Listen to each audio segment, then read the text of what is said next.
প্রধানমন্ত্রীর নির্বাচনী প্রতিশ্রুতি বাস্তবায়নের লক্ষ্যে ভালুকা উপজেলার মল্লিকবাড়ি ও মেদুয়ারি ইউনিয়নের বাঁকা খাল পুনর্খননের কাজের উদ্বোধন করা হয়েছে।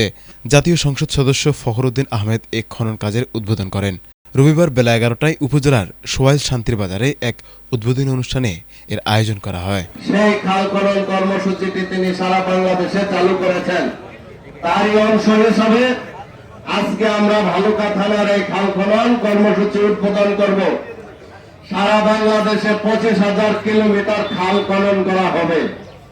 আর এই ২৫,০০০ কিলোমিটার খাল খনন আমরা আমাদের নেতা যে ঘোষণা, সেই ঘোষণায় আমাদের প্রত্যেক উপজেলায় সেই খালগুলি তালিকা আমরা সরকারের কাছে ইতিমধ্যে হস্তান্তর করেছি। আজকে এই বাঁকা খালের উদ্বোধন হবে। আমি মনে করি যে আমাদের দলীয় যারা নেতা কর্মী আছেন তারা প্রত্যেকেই দেখেছেন যে আমাদের প্রধানমন্ত্রী নিজ হাতে কোদাল নিয়ে তিনি তার পিতার মতো নিজেই খাল খনন শুরু করেছেন।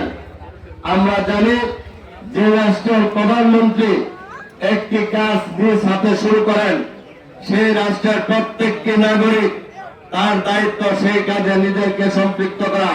আপনারা যে পরিমাণ ডেইলি লেবার হিসেবে পান ৭০০ টাকা ৮০০ টাকা, সেটি হয়তো দেওয়া সম্ভব হবে না, কিন্তু আমরা সরকার নির্দেশে যেহেতু সেটি আপনাদেরকে ব্যাংক অ্যাকাউন্টের মাধ্যমে আপনাদেরকে করা নিশ্চিত করব।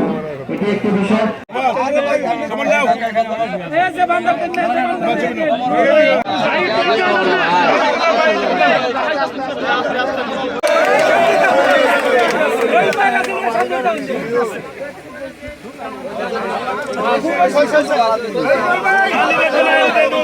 Vai,